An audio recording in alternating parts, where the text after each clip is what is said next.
So for math today, I asked you in the email to try Math Boxes 207 on your own.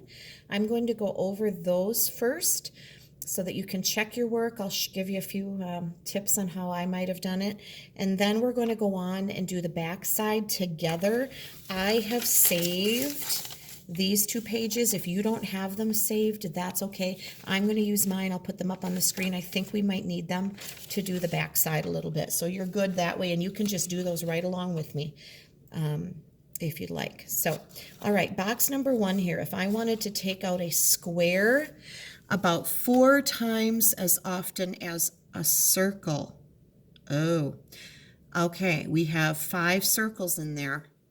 We want to take out a square 4 times as often. So really what we're going to think about is 5 4 times. And we know 5 times 4 is 20. I am not going to draw 20 squares in there.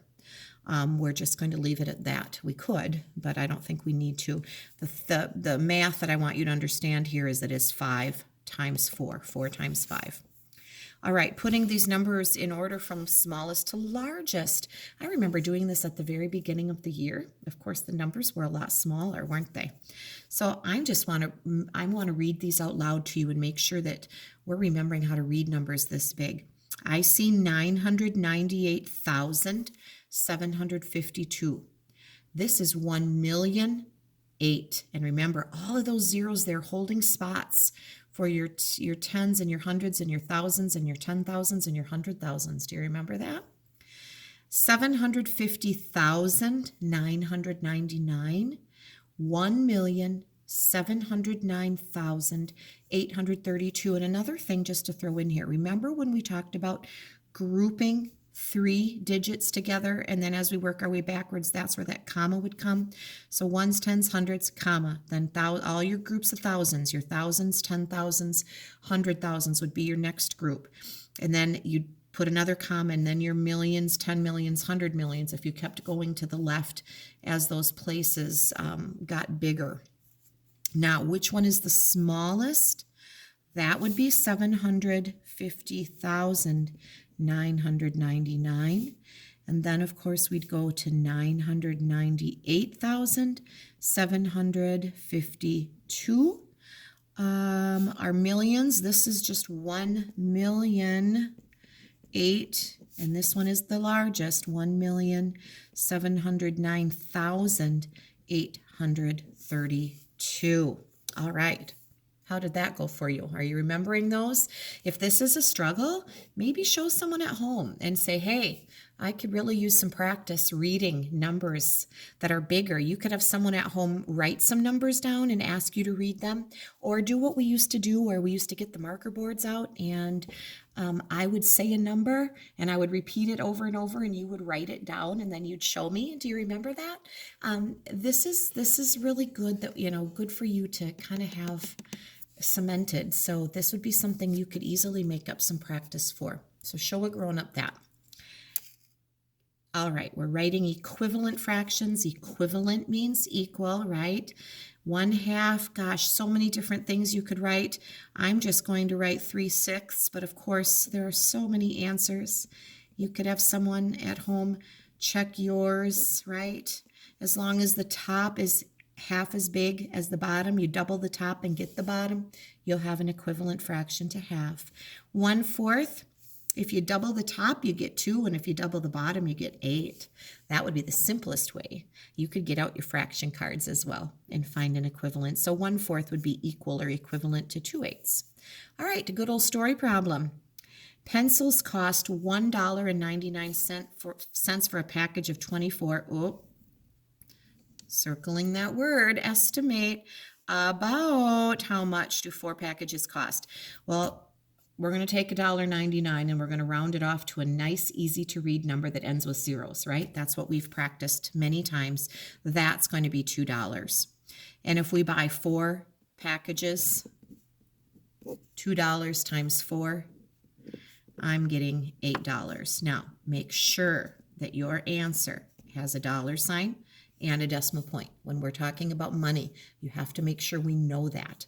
And so you want to make sure to include that. So we would buy 4 packages for just under $8 because it would be a penny less per package, but we wanted an estimate.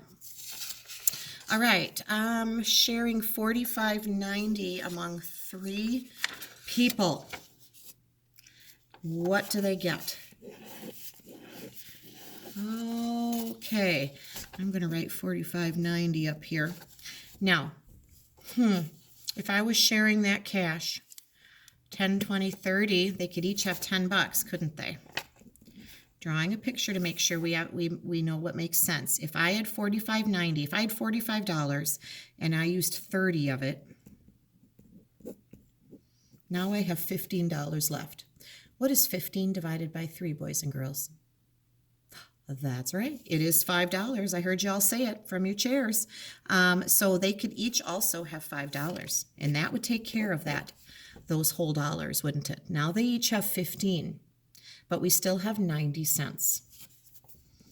So the next question is, what is 90 divided by 3? Or 3 times what would be 90? Well, what do you know about 3 times something being 9? Are you remembering that 3 times 3 is 9? So 3 times 30 would be 90. And so they could each have 30 cents, which would mean they would have $15.30. Do you see where I went with that? That's probably the best way to have you practice this right now, because we're still kind of showing division in a concrete way. We're drawing a picture and showing you. And we did use a little division there that's similar to what we've been doing the last couple days. All right, back to it. 49.20 and 4 people. I'll move this up onto the screen better here. Hang on. Whoops, 49.20. I'm going to fold my paper. Thanks for your patience. All right, I have $49.20 and 4 people. I'm looking at the $40 first, and I am thinking 10, 20, 30, 40. Did any of you think that? That leaves me with $9.20. $9 does not divide by 4 evenly, but 8 does. 2, 4, 6, 8.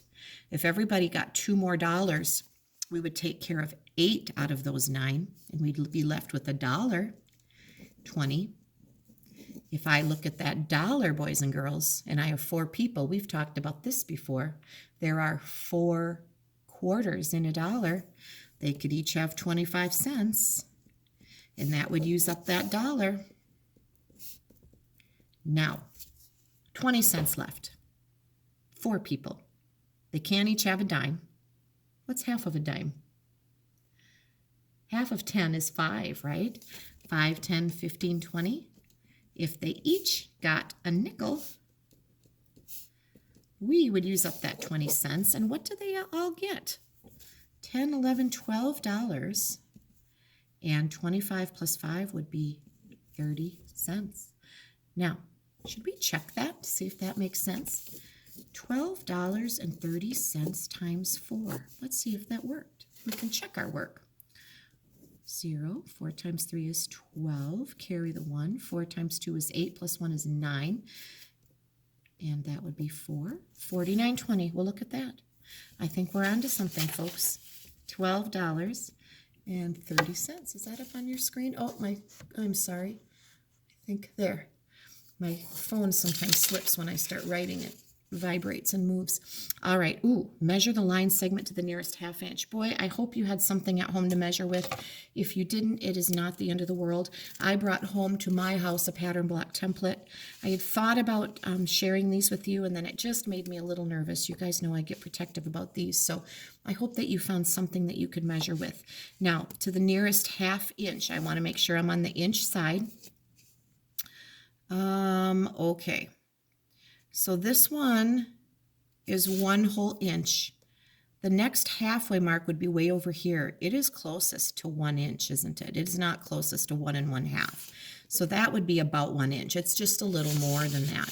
Now draw a line segment that is 1 1/2 inches long. So I'm going to just line that up.